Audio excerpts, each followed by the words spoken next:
This one on the ground. Burwash does such a good job to throw to first. Out at first base.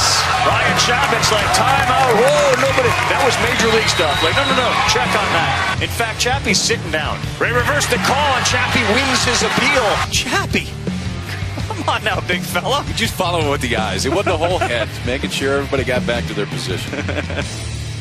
Little Chappie's playing for keeps. Forget the fact that for most of us, the big draw to the Little League World Series is that it's unspoiled for the most part.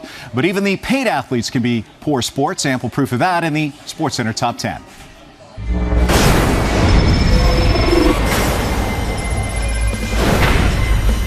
The barrel of the bat comes back, and Roger Clemens, and he fires the bat back toward Piazza. Now, Roger Clemens is dead wrong. My gosh, that's a blatant act. Foolish. Then Cavalier Ricky Davis was one rebound shy of his first career triple-double. He went to extreme means to get it, shooting at his own net. The attempt didn't count, and Davis heard about it from Jazz coach Jerry Sloan. I knocked him on his ass.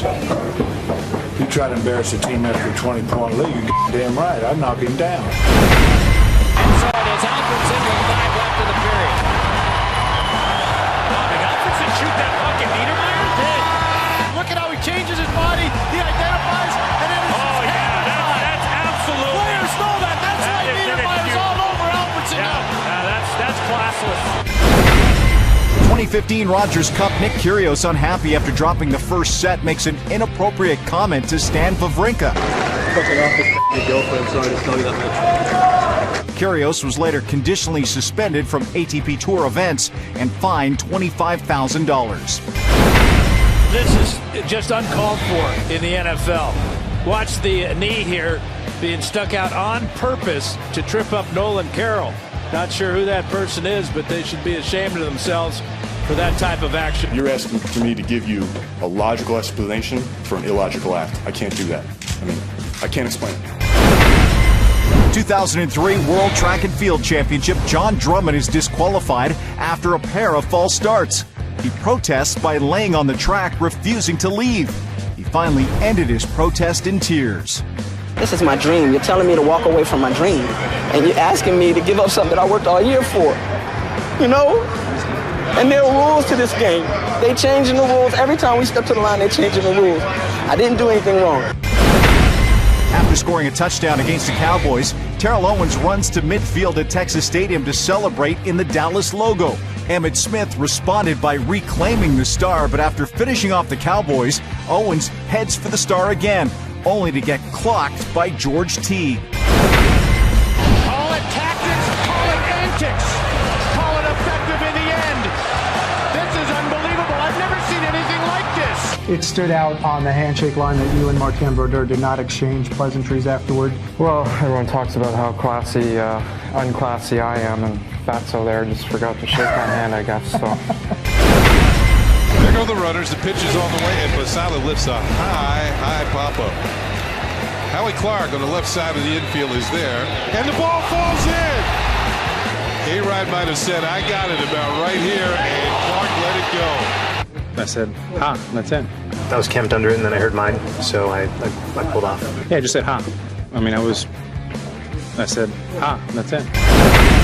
This is awesome. Table tennis, Russia, Kid in Blue loses the match, calmly goes, shakes his opponent's hand, and then snaps on the ump. How does he do it? Doesn't like the ump. Listen. Bad calls. Whoa. That's party foul, man. Wow. It's shocking. Why would you even do that? Wrestling tournament in Illinois. You can see 11-year-old Nick Nazenbenny pinning his opponent, and then suddenly the other boy's father, Ray Hoffman, jumps onto the mat, grabs Nick, and throws him off his son.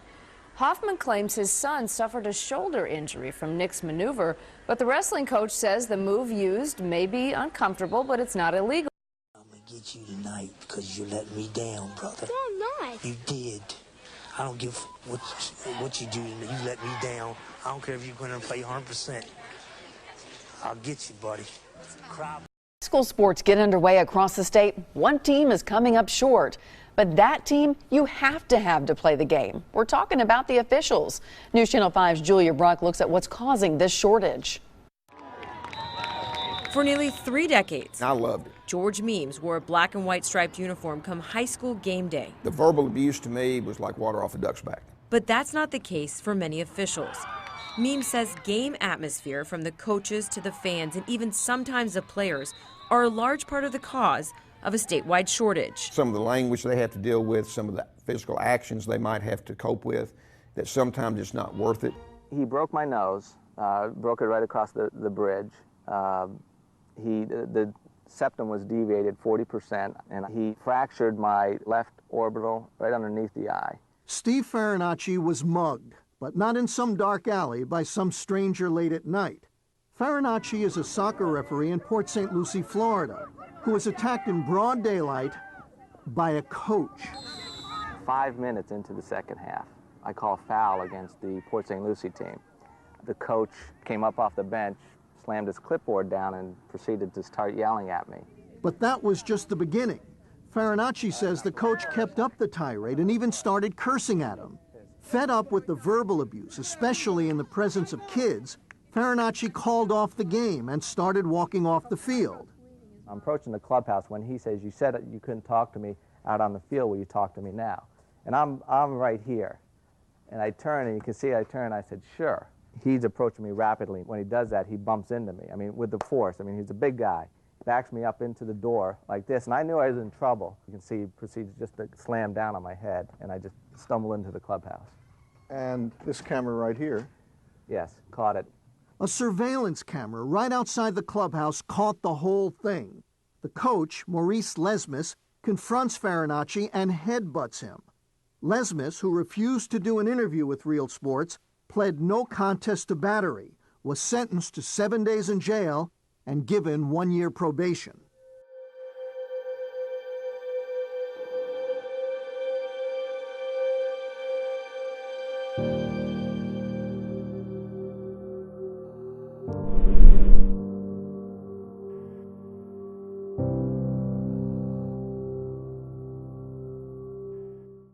Come on, son, hit the ball. Come on,